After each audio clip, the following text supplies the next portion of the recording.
Hello, chemistry students. This is day 4 of what seems like forever for our lessons. This is the lesson for April 2nd, 2020. Um, this video is actually being filmed on the same day that all of the other videos are being filmed on because I need to get all these done. If you couldn't tell, same shirt, same Apple Watch band.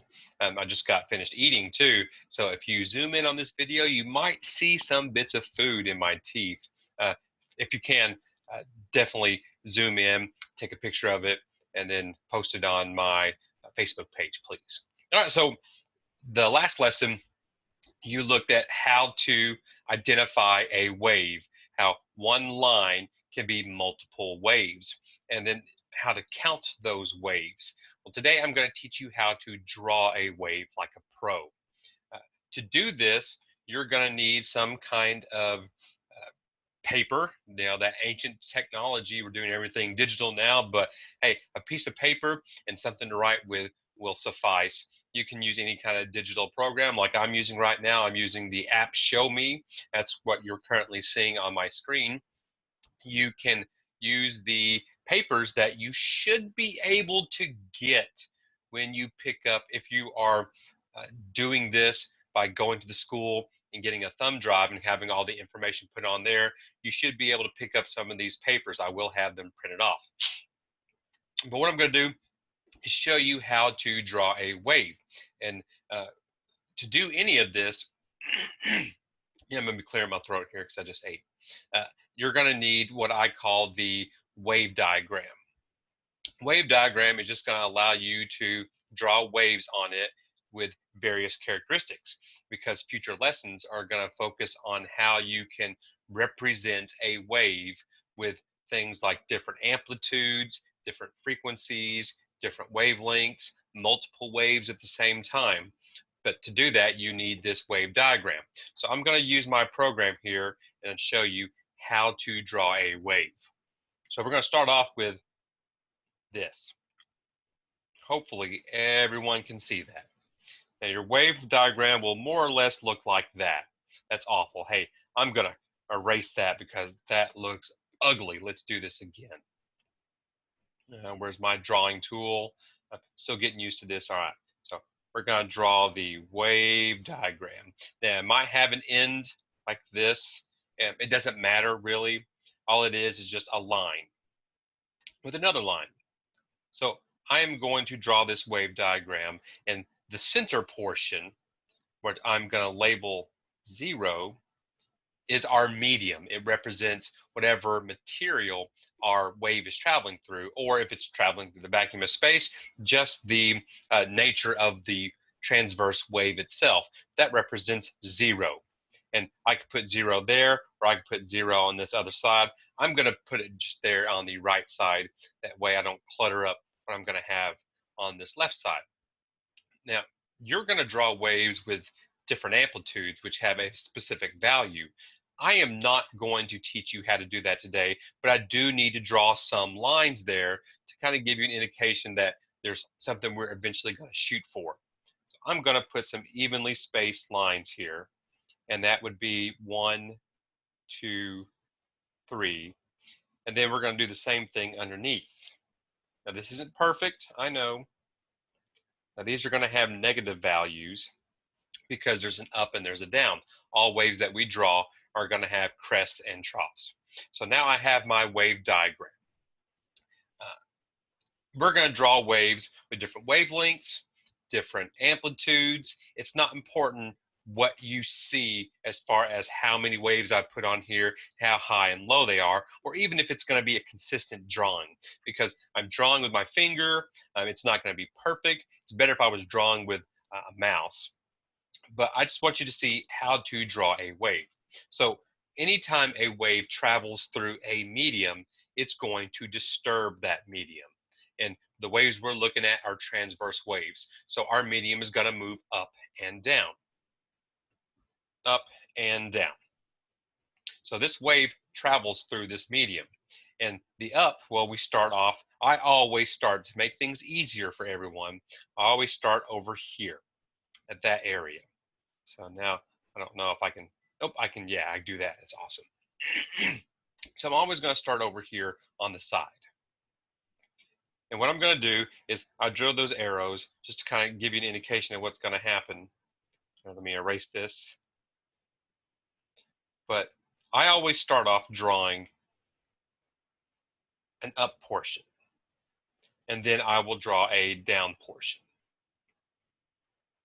So my wave is going to go up like that, and then it's going to go down like that. Now, this isn't perfect. This isn't a great drawing, but I do want you to see that there are ups and downs. Now, that didn't go too well. Let me see if I can fix it some. Or no, let's do this here. The backspace button, it's amazing. All right, so let's do that again. I'm going to draw an up, then I'm going to draw a down and go back up. So this represents one wave. Let me label this as one wave. And it's this distance from here all the way to there. That is one wave. Now I can do all kinds of things with this wave. I can make it bigger, make it smaller, like as far as how high the crests go, how low the troughs are. So if I was going to draw another wave, well, this is a different wave with different characteristics. It's got lower, smaller crest, smaller trough. Let me go through here. I'm going to draw my thing again. 1, 2, 3. 1, 2, 3. This represents 0. So if I want to draw one wave, I just go that. That's one wave. Well, what do two waves look like? Well, if I want to make sure that they have, this is essentially a wave traveling the same medium. I'm assuming there's no loss in energy whatsoever, which we'll talk about energy and waves later. But I know it's not perfect, but that is two waves. And then if I want to make three waves, oh, there you go. There's 3. And then if I want to make another, oh, that one's awful. And there's 4. Actually, kind of looks like the waves that you would draw to show the ocean. It's awful, I know. But that is 4 waves. First wave is right there. Second wave right here. Second. This is the third wave, and this is the fourth wave. There are 4 waves here. Now, I'm just writing on this program just to see what works out. You definitely don't have to do everything that I'm doing right now with all the drawing and writing 4 waves or whatever, but that is 4 waves. Let's do this again. What if I wanted to make one big wave? Well, what would I have to change then? I'm not talking about making tall waves. I just want one big old wave. What would I change? What was the topic, the concept that I talked about in the previous video? Well, it was the wavelength. The wavelength correlates to the number of waves that you're going to have. So I had said that if you have a long or a large wavelength, that means you're going to have fewer waves. So let's say I make a wave like this. That is one wave. Now, what makes this wave different from the other ones? Well, it's because it's got a different wavelength.